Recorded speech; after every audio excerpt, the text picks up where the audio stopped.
Great. Hi, everyone, and welcome to our masterclass on finding that perfect growth marketing formula. As a way of background, I'm Lauren Ring, the Customer Success Manager here at The Work Crowd. And for those of you who aren't already part of the network, as a bit of an introduction, The Work Crowd is a freelance global platform for professionals in the PR, marketing, communications, and design space. We support businesses from startups, SMEs to large corporates who require freelance hiring support and directly connect them with the best possible candidates from all over the globe specific to their business requirements. We are joined here today by Elizabeth Lichten, who will be holding the session. Elizabeth is a marketing and brand strategist, and her career spans technology, financial services, healthcare, the built environment, wellness, travel, space, and defence. So a huge mix. She's also embedded in the vibrant world of startups, helping founders determine and fund their path forward.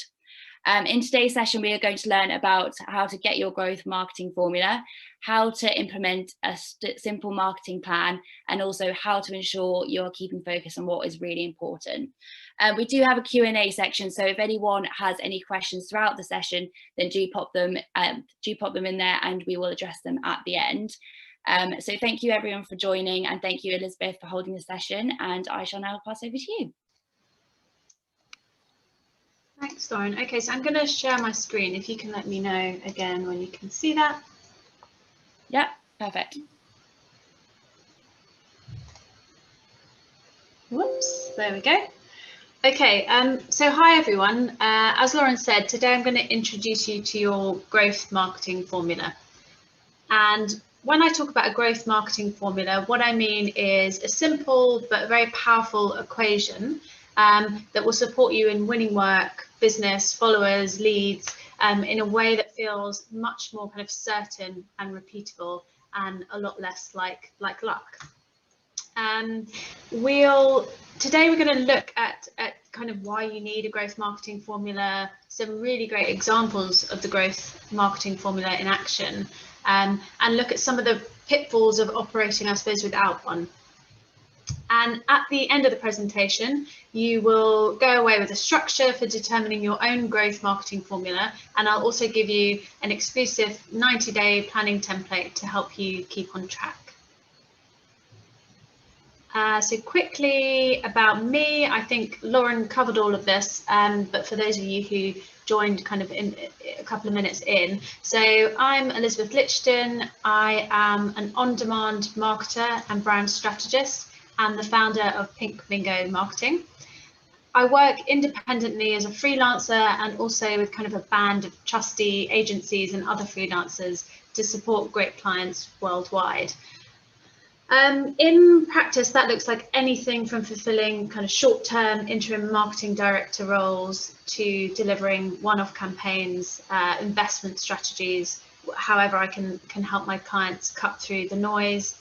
And as Lauren says, I've got quite a broad experience in terms of the B2B end of things in technology and financial services, right through to wellness and kind of space tourism, as well as working with some very large companies. I also really enjoy working with startups and helping founders to find and fund their path forward. You'll see a website just at the bottom of the page there. I've set up a page with all of the resources that I'll talk you through, and we can also share this presentation there afterwards too. So make a note of that, although I'll refer to it throughout the presentation. So that's me. Who are you?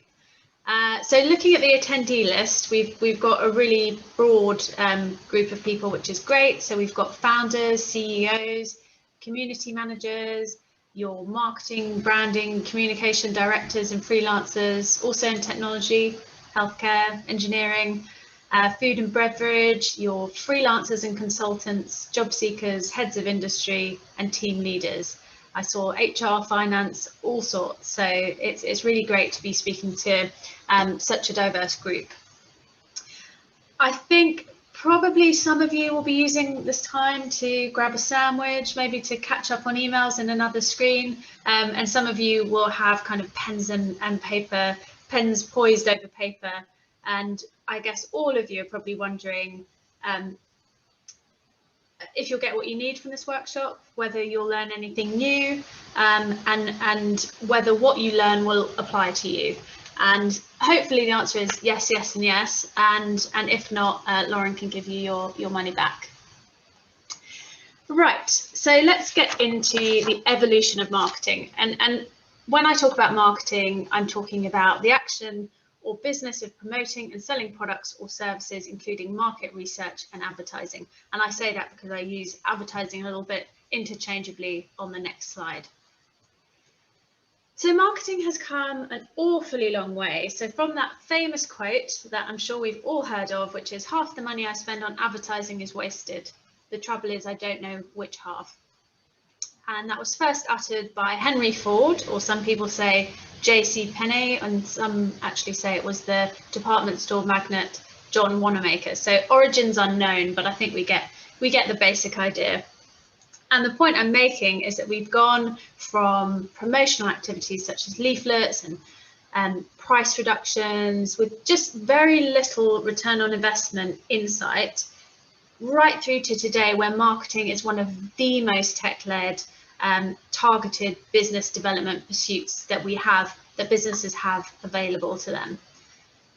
And even as individuals, we have access to a huge amount of data. So I can see who's looked at my LinkedIn posts as an example, what country they might be from, what company they work at. And it's this data and this ability to target, as I've said, even as an individual, even within just one channel, that gives way to all this automation, personalization, and it's meant that marketing can be turned into something that feels more like an art form, into something much more repeatable, scalable, sustainable, something more like science than art. So data, targeting, automation, personalization, amplification, it is a lot, and it can feel quite overwhelming. So you might be thinking, how do I integrate Clubhouse now into my go-to-market strategy? You know, I'm just getting my head around Instagram, or I've been told podcasts are the thing to do. Why are my downloads so low? Why is no one interested?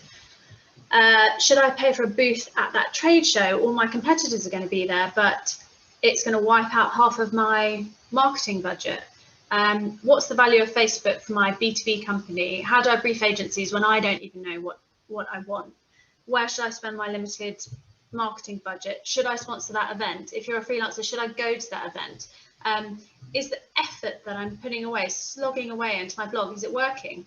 Do I hire a content writer? What do I need? Do I need a marketing manager? Do I get on TikTok? You know, there's just a huge amount here. And without a clear roadmap to really cut through all this noise, I suppose, you can waste a lot of time. You can waste a lot of money. And otherwise you can just kind of fall back on what you've always done, and that just doesn't move us forward. So that's where this growth marketing formula comes in. So a growth marketing formula cuts through that noise. It keeps you focused on where you and your business is heading. It prioritizes that high value marketing activity that's really going to move the dial, and it helps you avoid distractions. So it's all about this prioritization and deprioritization. You know, we can do anything we want, but we can't do everything. So it's all about that prioritization. And it helps make those decisions around where you prioritize time and money much easier, and gives you the confidence to build your business your way. So here she is. So growth vision equals now plus tactics, less barriers, add assets times customer insights. So building that up in practice, because I don't think we'll all remember that one. It's about starting at this exciting endpoint. So where we want to be, the growth vision, and being really specific about how we'll know once we've made it there. So it might be, I want to grow my business's staff number to 10,000. It might be something as simple as, I'm a freelancer and I want to make 150,000 next year and work 4 days a week. It might be something about industry recognition and wanting to get 3 specific awards in the next year. And then we can start to think about which clients or customers are going to get us to that end point quicker. And we also need to take stock of the now. So how far away are we from that endpoint? What's our market position? What do our clients, customers, industry, what do they think of us at the moment? What's that perception? And what problems are we solving for our clients? And then there's the steps in between, so the tactics, so the stepping stones that get us from that point A to B, and the kind of assets, the thumbs up, the pieces that we have already. So as a freelancer, that might be an existing network. It might be something like, if you're a product business, it might be that you're first to market on something, and then what the barriers are. So barriers might be something like low market recognition, or whatever it might be there. It might even be that your competitors have more to spend.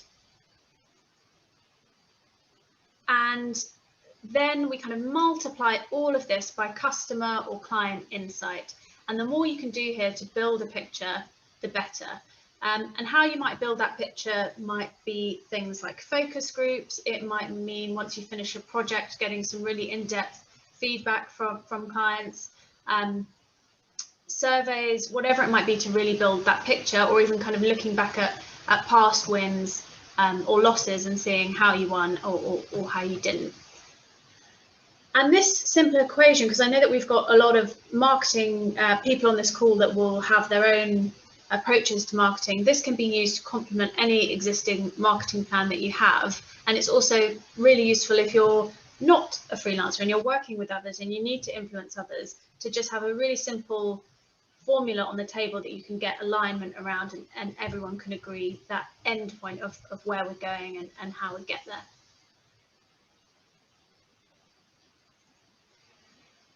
Now, there are a number of supporting tools which I put up. Again, I'll just draw your attention to that website. Before we look at some examples of the growth marketing formula in action, I just wanted to touch on what these supporting tools are that I'll leave you with at the end of the presentation. So one is the Lean Business Model Canvas, and this is a simple structure to guide you through crystallizing what you do, who you do it for, the value you and your business, or you and your consultancy really provide. Secondly is the buyer persona template. So again, another structure that you can use to build your client insights, understand who your ideal customers are, who's going to get you to that point B the quickest. And finally, a 90-day planning guide, and this will help keep you on track. But first, let's look at that growth marketing formula in practice. So firstly, I wanted to start with a big company that we all know, Uber. So when Uber first entered the UK market, like other markets before, their goal was around being ubiquitous. They wanted to disrupt the entire industry, and their KPIs that they were kind of measuring how well they were doing on that was, are they increasing the number of rides week on week? In terms of where they were, so early on it was really outside of early adopters. They were largely unknown. And the tactics that they deployed were all around advocacy. So steps from getting to A to B, all around turning riders into advocates. And this meant getting the first ride for free, a really kind of aggressive referral program, some outdoor advertising, and a real investment in that client experience. So in terms of, on the left hand side, we've got the assets. It was safe, so you knew who your driver was going to be. It was easy, so no more having to kind of, where's my nearest cash point, where's my nearest taxi rank, to get cash out to pay for that ride. It was new, it was exciting, the cost was 40% lower than the competition, and we know that there's been some new regulation around that, because it really did totally wipe out the competition in some cities. And obviously the barrier that they had initially was relatively low brand awareness. In terms of who they believed their key audience were, so they were learning from other cities as well. But they believed that these were early adopters, young, internet savvy tourists, wealthy and very busy professionals. And you'll note that I say Londoners here because Uber's business strategy has always been to focus on cities rather than a whole country or rural areas, and then branch out into some towns, but very much city-led. And we can see here how that end goal of being ubiquitous, being everywhere, has really guided Uber in how they price their service, in how they encourage users to share their service, and how they focus intensely on specific areas before then branching out. And here we can see their referral scheme, which you'll probably be familiar with. Okay, so let's do a B2B example now. So Maersk is a Danish shipping company. It was founded in 1904. It's in 135 countries around the world and employs over 100,000 people. And Maersk were way ahead of the social media curve, especially in B2B companies.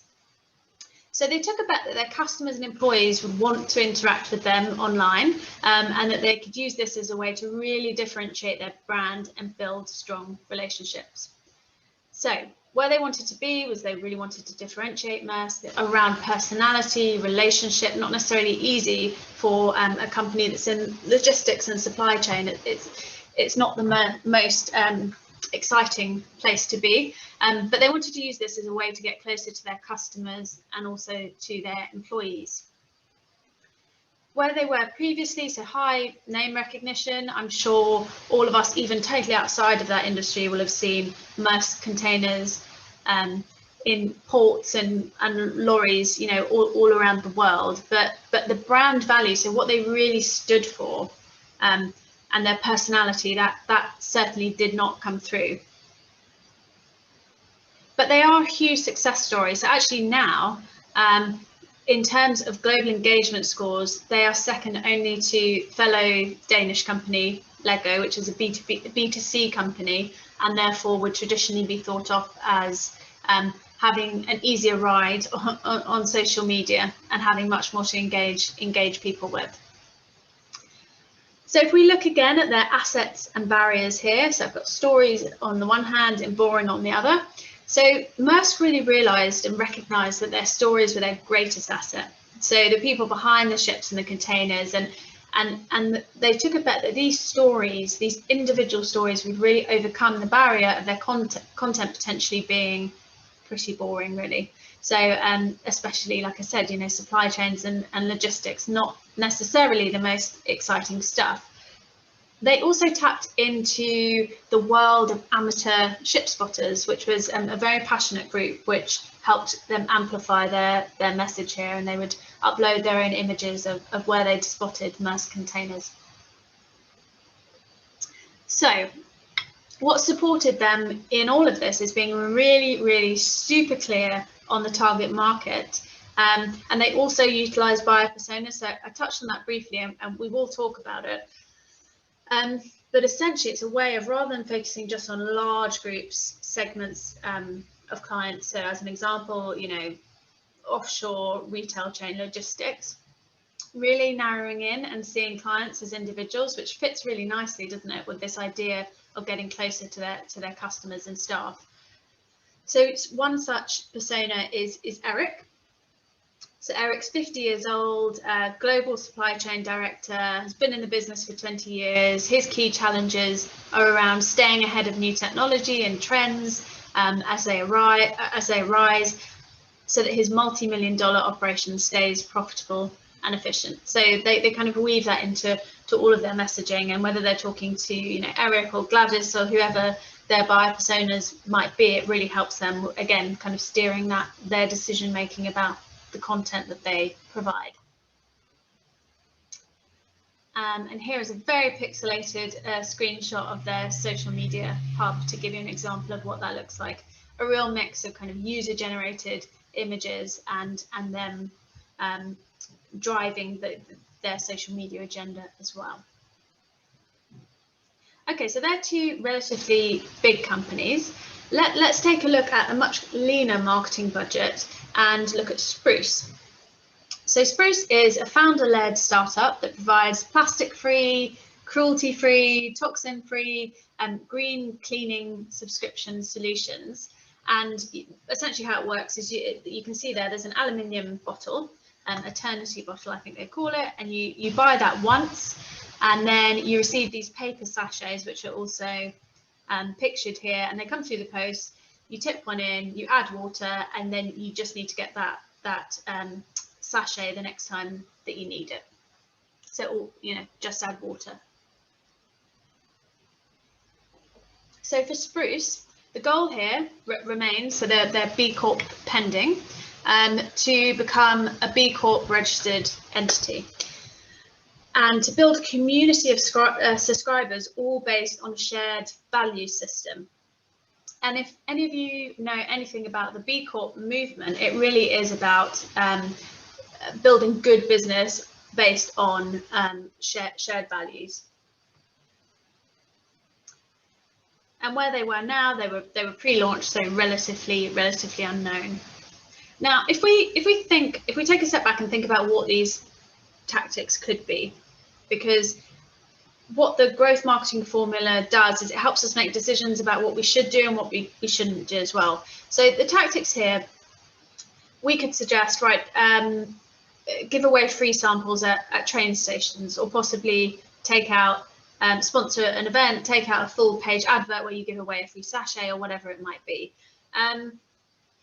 Some of that could be done, some of it could be done relatively inexpensively, some of it, is quite expensive in terms of giving away free samples. But what they did, so if we're thinking about this as a lean startup, not a huge amount of money, but a very clear idea of their target audience, which I'll touch on in a minute, and their strategy about really engaging community, engaging on a shared values basis. So what they did here, and I'll just bring in the target audience here, is, like I said, to guide and engage a community. So that meant thinking about blogs on how to spring clean without harming the planet, as an example, or sustainable New Year's resolutions, or plastic-free Christmas. And this being really clear about what mattered to their target audience meant that they got some great PR with places like Stylist Magazine and Sheer Luxe, places that their clients were, so really meeting customers where they are. Their whole look and feel, so it meant focusing very much on simple, clean packaging, and actually they were shortlisted for a Design Award based on the packaging. So a lot of thought went into that. It meant working with influencers on Instagram. It meant that rather than a bank loan to fund this, or some kind of VC backing, a Kickstarter campaign was launched. And this had the dual benefit of obviously raising the funds that were required, but also building that community at the same time, so that people quite literally felt invested in this as a product. Now, the product is useful for any adult who wants to clean their home, but Spruce focused on the clients that they felt would get them to that point B quickest, and so they focused on 25 to 45-year-old eco-conscious busy mothers. So you can see here how they've used some relatively inexpensive, although I have to say, with PR and Instagram influencers, it's very time consuming. It's not easy, but it can be inexpensive. To really drive this, and it all started with having that clear idea of who they were targeting and the endpoint where they wanted to get to. And you can see their social media, their Instagram feed on the left-hand side, and then a clip, which is actually a really funny video that they used for their Kickstarter campaign. Now, given there are so many freelancers on the call, and I know that we've spoken a lot about businesses, I wanted to touch on my growth marketing formula as the final example for today. Hopefully you'll find it useful, but also I'm just trying to demonstrate that flexibility of quite a simple structure that can be applied to huge businesses or individuals. So when I started out in 2017, I had a clear idea of where I wanted to get to. And that was about building a strong business, delivering great client work, and as a result, enjoying a sustainable pipeline. And I had all sorts of other kind of personal and professional goals and revenue targets, but ultimately that's where I wanted to get to. So when I started out, I suppose where I would have been then is starting out, not having done this before, previously been very much within teams, not necessarily coming in that consultant role. I had a finite network of people and agencies that I had worked with for the 15 years prior to that. And before getting super kind of focused on my plan, I was actually quite overwhelmed with what social media networks I should be on, what blogs I should write, if any, which events I should speak at, which networking evenings, would be a best use of my time. And I definitely made some mistakes on that front. But to get to a place of having a strong business with a sustainable pipeline, I really needed to understand where I provided value and then maximize that. So in order to really understand that, I did client surveys, I spoke individually to clients, and I developed a C-suite series of blogs. So I thought that this would be specifically useful for my clients. So rather than writing about maybe nebulous marketing concepts that or something on lead generation, I was actually looking at my clients and realizing that, yes, I do work with marketing directors, but it's mostly non-marketing people that will hire me. So what do they need to know about marketing? What can really support them? I also recognize that for some of my clients, my value is actually in being that bridge between these larger corporations and the much smaller startups. And I emphasise this value through a series of blogs, but also running an event that brought these two kind of disparate groups together, and provided some ideas on how they could work together. So in terms of assets and barriers, I think my greatest asset is my flexibility, and that works again for both startups and larger businesses. So from a startup point of view, you may not be in a position to hire a marketing team, to hire a marketing director, but there will be some specific things that you really need to get done. So the flexibility there is, I can provide intensive support early on, help them develop their key messages for investors or indeed to launch. And then likewise for the larger organizations that might suddenly be left in the lurch because markets are competitive and somebody leaves and they've got a whole load of things that marketing director was going to do. So then I can just jump in, provide some interim support, and they can take their time to hire the person that is the right fit for that organization. And yes, so at the bottom there I've got CEOs, commercial directors, marketing directors, and behind this I've got my own kind of buyer personas which I've developed, which help me make some of these decisions. I didn't mention my barrier, just conveniently skipped over that. But I guess there's a lot of freelancers will know the biggest issue is really just capacity. So there's only one of me. There's only 7 or 5 days a week if you have an aspiration to have some kind of life. And yeah, there's only ever one of me. So I'm aware that capacity is an issue. And I work with, like I said, some fabulous freelancers and agencies. And bearing in mind, again, that end point, so my goal is to deliver great client work. I want to make sure that I never overpromise. So that's something that's very important as well. Okay, so just to finish off then, if we think about how we make it work for you. So I'm hoping that you've scribbled down some ideas and already have a good sense of where you want to be, where you are right now, the steps in between, and what will help or hinder you on that journey, and obviously the clients that are going to help you get to that end point quickest. If you need some additional support or are unsure where to start, there are these 3 great tools that I'd like to share with you. And like I said, I'll just talk you very quickly through these, but if you do go to that that web page, they'll all be available to you there. So first up is the Lean Business Model Canvas. So some of you may be familiar with this already. It was developed by Alexander Osterwald, and it helps you focus on kind of the three problems in your industry, the solutions you then provide, what your unique value proposition is, your target customers, channels, and kind of working out where you're going to get the money in and what you need to spend money on to promote yourself. Second is the buyer personas. So again, something that you may be familiar with. This is often used in marketing or indeed product development to help guide decision making. And these are semi-fictional representations of your ideal clients based on existing insights.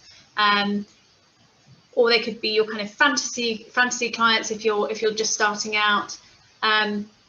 And yeah, they just help you with guiding where you spend your time and budget, and also help you with really tailoring your message to the market. So rather than just speaking to everyone, you have a really clear idea of who you're focused on.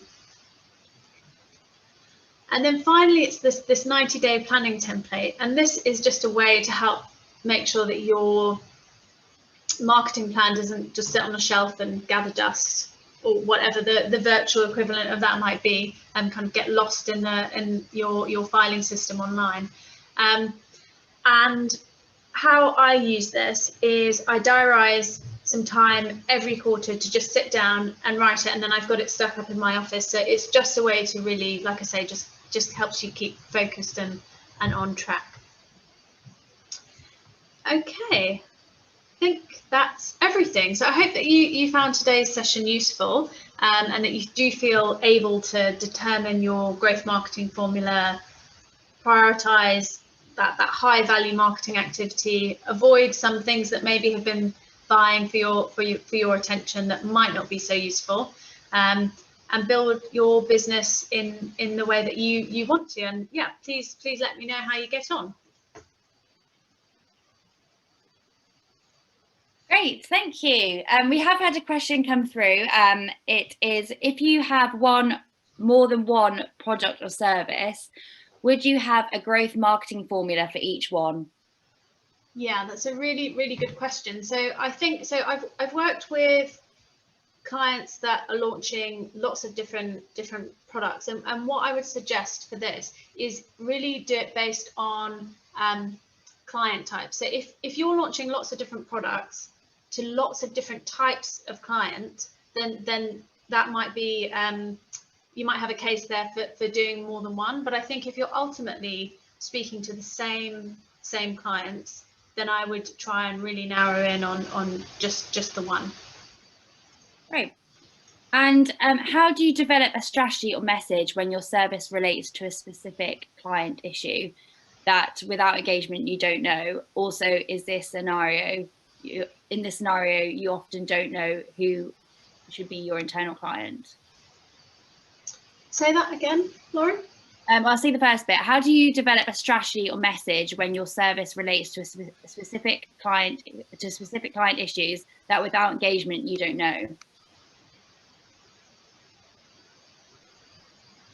That's a difficult one. I'm not quite sure I understand the question. I mean, in terms of getting insights so that you are limiting your unknowns, there are lots of ways to do that. Clients are generally quite open to discussing what their issues are. So if there is a disconnect and you feel that you don't have the insight there, I would either kind of question, are you going into a market? Are you going into a particular area where you're not best placed to do that?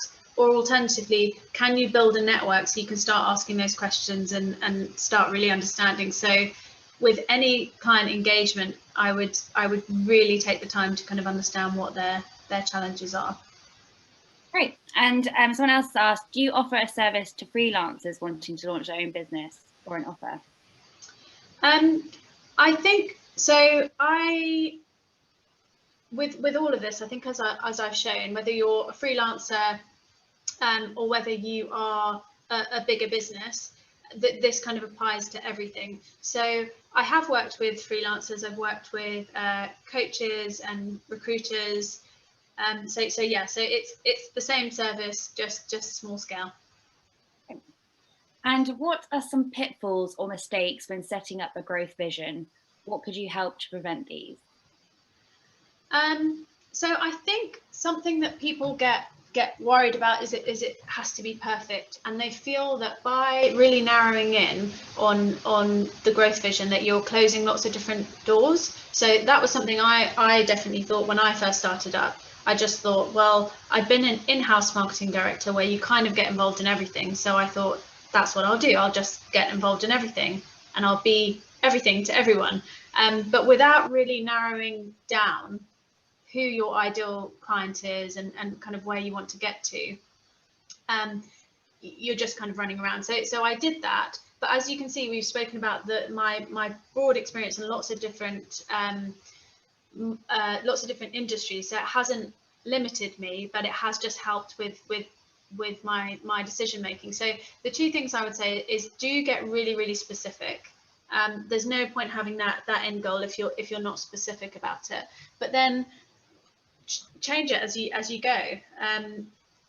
Whether you're sharing this with your team, or this is just something that you have kind of in your home office that only you refer to, there's no reason why it can't change over time.